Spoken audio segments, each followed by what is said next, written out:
Hello, അസ്സലാമു അലൈക്കും.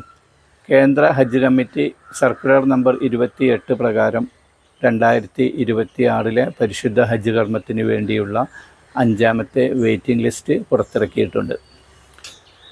ഇതനുസരിച്ച് കേരളത്തിൽ നിന്ന് സീരിയൽ നമ്പർ 5252 മുതൽ 5306 വരെയുള്ള 55 തീർത്ഥാടകർക്ക് കൂടി പുതിയതായി അവസരം ലഭിക്കുന്നതാണ്.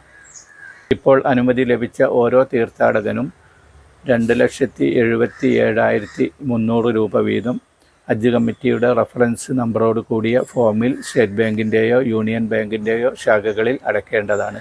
അല്ലെങ്കിൽ ഓൺലൈനായി ഹജ്ജ് കമ്മിറ്റിയുടെ സൈറ്റിലേക്ക് അടക്കാവുന്നതാണ്. ഇതിൻ്റെ അവസാന തീയതി ജനുവരി 31 ആയിരിക്കും.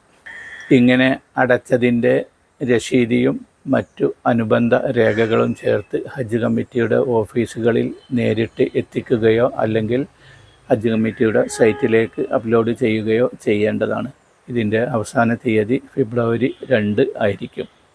ഹജ്ജ് അപേക്ഷാ ഫോമിൻ്റെ സൈൻ ചെയ്ത കോപ്പി, ഡിക്ലറേഷൻ, പാസ്പോർട്ട് ഡിക്ലറേഷൻ, ബാങ്കിൽ പണമടച്ചതിൻ്റെ രശീതി, ഹജ്ജ് കമ്മിറ്റിയുടെ സൈറ്റിൽ നിന്ന് ലഭിക്കുന്ന പ്രത്യേക ഫോർമാറ്റിൽ ഏതെങ്കിലും ഒരു ഗവൺമെൻറ് അലോപ്പതി ഡോക്ടർ നൽകിയ medical screening and fitness certificate എന്നിവയാണ് അപ്ലോഡ് ചെയ്യേണ്ട രേഖകൾ. അനുമതി ലഭിച്ച എല്ലാ തീർത്ഥാടകർക്കും സ്വീകരിക്കപ്പെടുന്ന രീതിയിൽ ഹജ്ജ് കർമ്മങ്ങൾ നിർവഹിച്ച് ആരോഗ്യത്തോടു കൂടി നാട്ടിൽ തിരിച്ചെത്താൻ അള്ളാഹു തൗഫീഖ് ചെയ്യട്ടെ. ആമീൻ.